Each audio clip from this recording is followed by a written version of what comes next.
The controversy over ANC President Cyril Ramaphosa's campaign funding has claimed its first two victims, and they're not from the ANC.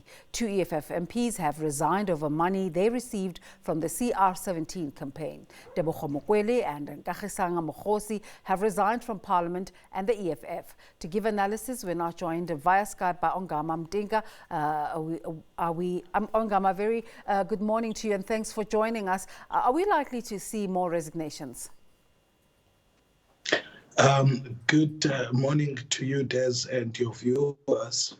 I think the EFF resignations are understandable and, in fact, plausible, because this is another organization, members of another organization having received money from an organization or a representative who is seen to be a competitor or an opponent or an enemy, as they call it, as they refer to the ANC. So these resignations should have been expected, and the ANC, the EFF was rightly aggrieved, and I think these MPs have done well to resign on the basis that, not on the basis that they received money for a political campaign, but on the basis that they received money from an opposing organization, the organization which the EFF sees themselves as an opponent of. What do you make of these resignations, taking into account the President is due to answer questions in Parliament on Thursday?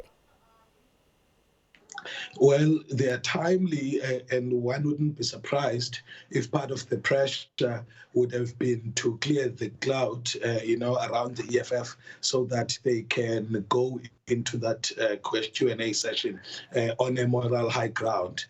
So that's perfectly part of the acceptable interpretation of the expediency with which it's happened. The challenge with this, whenever people resign before a process within the party, is that the full disclosure sometimes is not to the public. So what we know now is only the information that it was wrong for them to have accepted these monies and not disclose.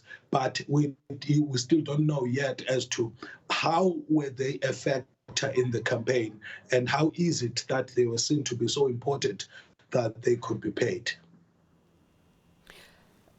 Your thoughts on how the EFF has handled this matter?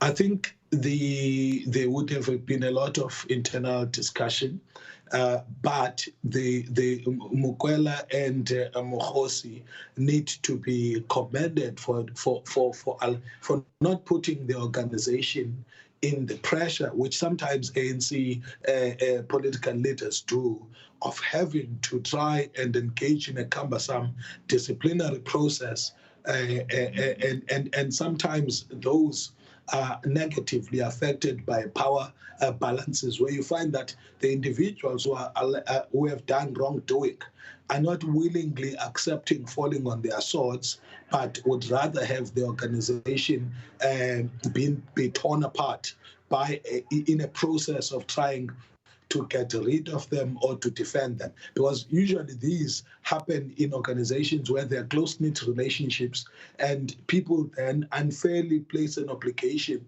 on those whom they see as their allies to stand for them when they know that, in fact, it's indefensible what they have done. How have you been engaging with the conversation of the CR17 campaigning debacle, and insofar as the opinion that it's holding back the work of building the country? Well, I'll say a number of things there, Des. First of all, that details about an internal party campaign have come into the public domain is very important in helping us understand the ways in which power configurations get arranged internally within the ANC, but also to ask the important questions which Mokgosi has raised, notwithstanding allegations about dubious intentions. But the questions that are important are whether any of these monies were proceeds of criminal activities. And I think that where I'm seeing the debate being swayed by politicians, perhaps disingenuously, is to suggest that because large payments of monies were made, that it means that there was money laundering. We still not have evidence of that.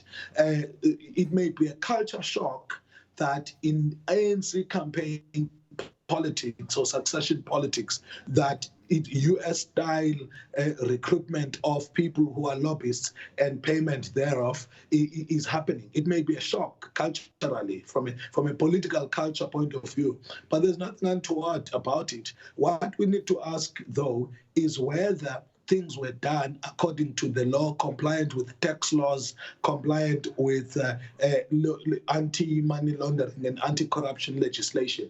And my argument is that it's not the appearance of these bank statements which proves the fact. It is actually when the competent institutions look into these sources of monies and apply themselves. But also, there's going to be a role for SARS here, where, for example, the individuals who've received the income ought to have declared it one way or another. If they've declared it, and if you're an ANC member and you received money from the campaign, there's nothing wrong with it from a cultural point of view and from a political culture point of view.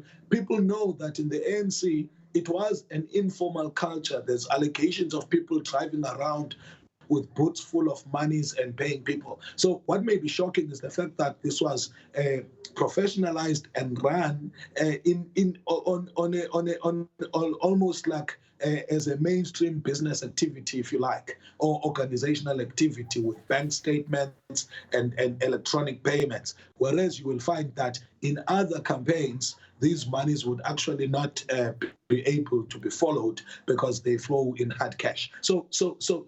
But I think the argument that this what's happening now is holding the president back is insensitive to the need of South Africans and our polity to be run in ways that are above board. So while we must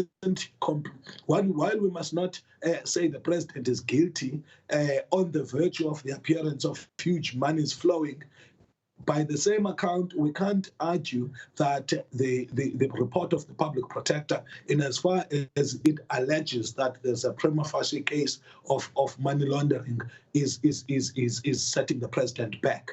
If anybody is setting themselves back, it would be the president, if indeed that money is flowed illegally. And for now, I'm arguing that we haven't seen the evidence of that. Another element that's arisen from this conversation is the intent and the coverage of media. Do you think media has maintained its objectivity in covering this story, or have we been found wanting? I think that because in our mediatized politics, we had created or reported on the existence of two camps within the ANC, one prone to state capture and squarely about that, and then the other one wanting to bring about a reform. That narrative is what has been the limiting narrative. I think the media has been fair in terms of reporting, but where with the emergence of details which problematize the narrative, but also the fact that the public protector, from whose work this debate has arisen, there's been reasonable questions asked about her integrity, is problematizing the whole issue, and in fact has the broader context within which this debate has arisen, I think for me, has found some people ill-advisedly wanting to take sides in terms of what to report, in terms of the manner in which it is reported, and not have confidence that even if something reflects badly on a camp which has so far been seen to be representing only good, it's okay to actually challenge them and have them answer, and then rely